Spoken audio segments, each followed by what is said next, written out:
Hello there everyone, it's your boy B3, back with another kicking graphic novel review. Today we're looking at some Grant Morrison Batman. I'm trying to go through it all and read what little I haven't read, and also review what I haven't reviewed. And today we are looking at Batman, the Resurrection of Ra's al Ghul. I might go back and forth between Ras Al Ghul and Ra's al Ghul. I know Ra's is technically correct, but everybody says Ras, so my brain is just gonna kind of do what it wants with that.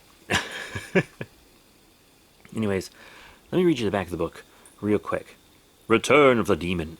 Batman's most dangerous foe is resurrected. Again! For centuries, the criminal mastermind known as the Demon's Head, Ra's al Ghul, was the terror of the civilized world. Ruling his deadly League of Assassins with an iron fist, Al Ghul manipulated mankind for his own sinister purposes, while using his miraculous Lazarus pits to restore his aging body to life time and time again. Only one man stood in the way of his quest for total domination: Batman, the hero who thwarted his plans and stole the heart of his beloved daughter Talia. With Al Ghul's body destroyed, Batman thought the evil had ended forever, but the demon's spirit lives on, and Batman and Talia's headstrong son Damian is the new host it seeks. Now Batman and his adopted crime-fighting family, Robin and Nightwing, must race across the globe to save his son and put an end to Ra's al Ghul's ghoulish plot. Even as Talia and a shadowy figure known as the Sensei wage war to rule in the demon's place. Written by superstars Grant Morrison, Paul Dini, Peter Milligan, Fabian Nikinza, and Keith Champagne, with art by Tony S. Daniel, Don Kramer, Freddie E. Williams II, John Pearson, Ryan Benjamin, David Bouillon, and David Lopez. Batman, the Resurrection of Ra's al Ghul is filled with shocking twists, stunning betrayals, and jaw-dropping wall-to-wall action, befitting one of the Dark Knight's most epic adventures of all time. And this is actually book, book 2 of the Grant Morrison Batman stuff? Yeah, so if you're looking for that stuff in order, this is book 2. But yeah, I'm a big fan of Tony S. Daniel, Grant Morrison, and Paul Dini. Not a lot of ladies on this book, but whatever. Anyways, so we go into it, and it kind of starts with the White Ghost talking to Talia. He's been just this albino guy that's followed Ra's al Ghul forever, and seems to have been granted access to Lazarus Pits to keep himself alive. Batman is looking for these two scientists that went missing in Australia.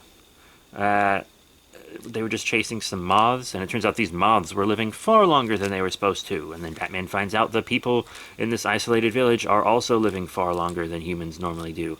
And it's because their water is, I don't want to say tainted, because it seems to be pretty good for them, tainted by a Lazarus Pit. And these scientists, as we find out, were killed because they were very close to stumbling upon it. And the assassins didn't seem to hide the bodies. In fact, they left the bodies in the water, which will pollute the water with decay and lead people to finding the bodies faster. And also, since there's Lazarus in that water, and this is true, it means the bodies aren't decomposing. So, like, that helped people discover the pit. Very stupid assassins.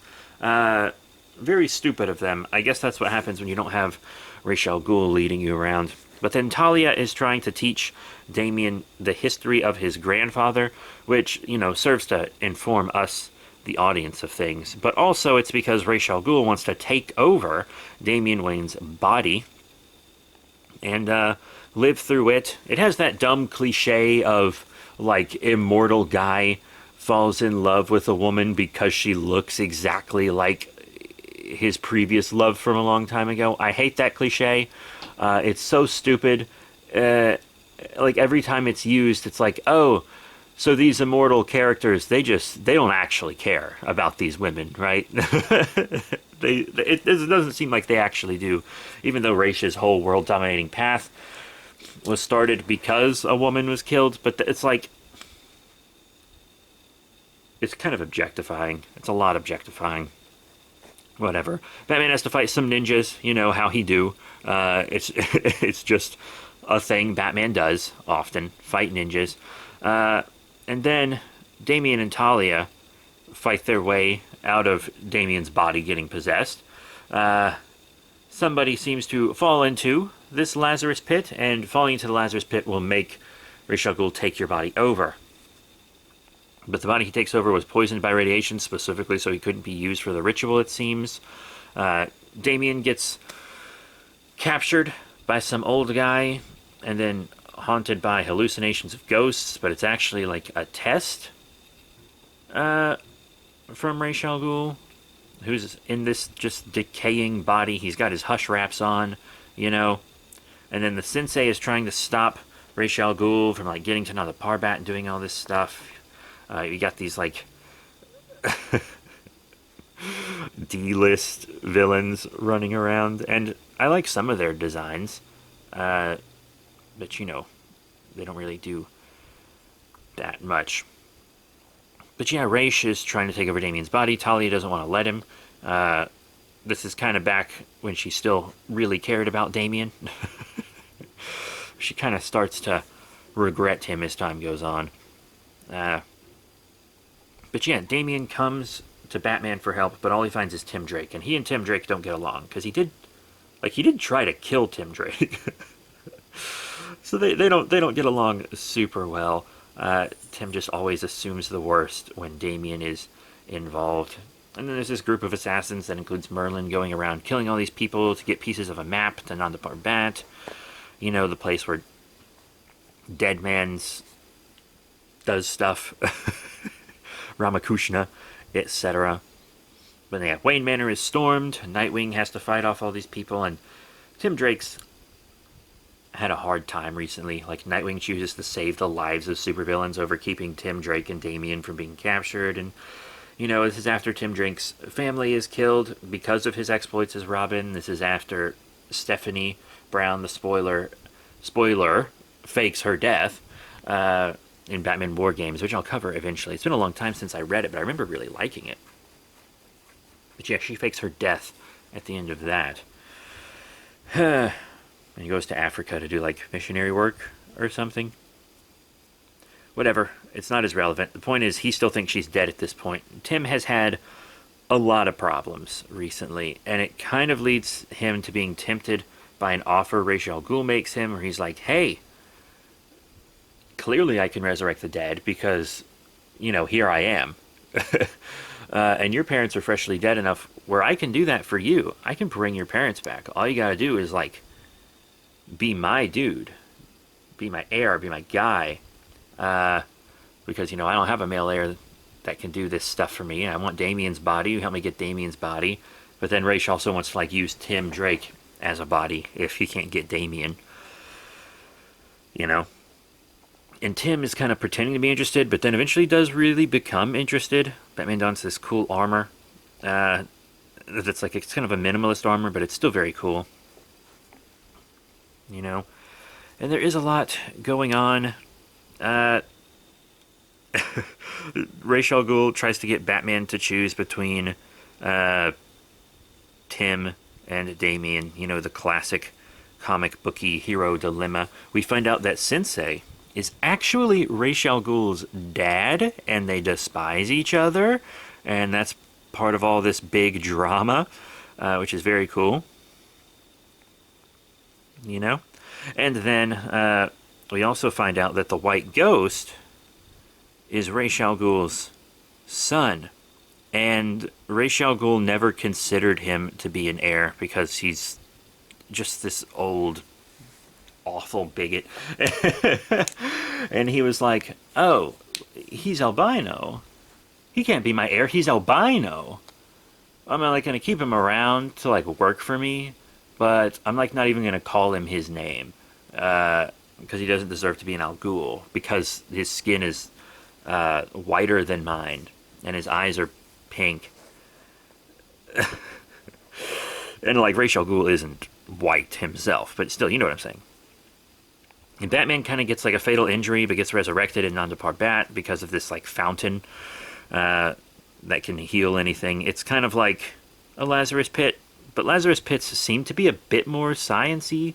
I don't know. It goes back and forth in DC Comics whether Lazarus Pits are kind of mystical or if they're science-y.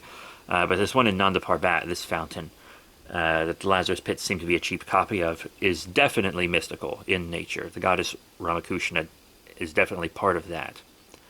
And I've been reading through a lot of this Grant Morrison Batman stuff, and in a lot of it, Talia is drawn with brown skin. You never see her drawn with brown skin, but she like should be brown, right? And there have even been a couple of times I've seen Damian looking browner. With him, it's a bit more excusable because his dad's a honky. But, but yeah, she's not very. She looks very white in this book.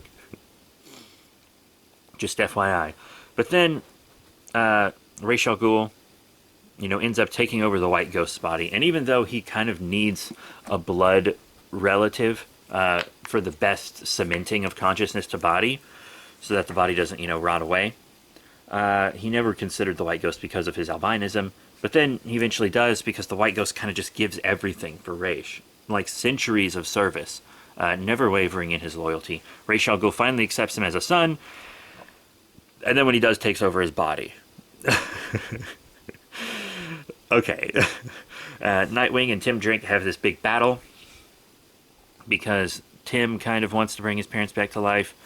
And do all this stuff. He doesn't want to join Ra's al Ghul, but he does want to take a sample of the Lazarus Pit to try to resurrect his parents. And there's this big philosophical debate and all this stuff. It's pretty interesting, and I'm not entirely sure who was right. The book frames Dick Grayson as being more in the right, but it frames them both as having biases and seeing things from a Worf perspective, which I think is interesting, instead of just someone being wholly right and someone being wholly wrong. But I'm still like sitting here like, dang, I'm not entirely sure who is right here. And the book has like cool moments with Alfred and Ra's al Ghul and Talia, and I think they're pretty good characterizations of everyone. We get to see some of that early Damian. You remember early Damian was just unsufferable, but now I think he's probably one of DC's best characters. That was a very smart thing Morrison did with Damian. Just make him absolutely insufferable, and then character development is super easy. Just so easy. But yeah, that is it for Batman, The Resurrection of Ra's al Ghul by Grant Morrison. I think they did a great job. I love Paul Dini, Tony S. Daniel. It's a really good book. And Morrison's work is kind of known for being confusing. But I think that's a lot of what makes Morrison's work just interesting in general. And this book isn't very confusing at all. It's not confusing. Like, there's a lot of stuff to figure out with, like, Raish's mystical stuff that helps keep him alive and whatnot, but it's not a confusing book at all. It's a pretty straightforward story for the most part, especially as far as Morrison's stuff goes. I think they did a good job. It's a good book. Of course, Morrison's Batman stuff does get much weirder later on. Like, Batman Rip is really weird. And there's a lot of just weird stuff. And you gotta love it. You gotta love it. I don't understand all the Morrison stuff I've read, but this is very easy to comprehend. So that's, it for the story. The art is fantastic, really nice, smooth art. It's got some of my favorite looks for Batman. I really like that blue and gray without the yellow on the bat symbol. That's one of my favorite Bane Batman looks, and we do get a lot of that in this book. I really like that. My favorite, like, normal Batman costumes are that one, like the kind of Hush-ish look. And then also the Rebirth look. I really, really like the Batman Rebirth look that came about at the end of New 52 when he got his memories back and stuff. But yeah, that's it. Thank you all very much for your support. Remember to rate, comment, and subscribe. Check out all the cool links in the description below. Facebook, Twitter, etc. I have been reading just a lot of Batman recently. I think it's just because I was reading some other street-level vigilantes, and then I wanted more, and I had a lot of Batman that I hadn't read yet. So, Batman Time in the Batman is coming soon. Batman Cataclysm is coming soon. DC Young Animal Milk Wars, Batman and Son, Future State Batman Dark Detective, Future State The Next Batman, Batman Rebirth Volume 1, all the James Tynion, the fourth Batman stuff, including Joker War, Carnage, Black, White, and Blood, Batman Spawn, Mother Panic, Lock and Key, Talon, Hulk, Haunt, all kinds of good stuff. So that's it. Thank you all once again. I'll see you all next time. Bye for now.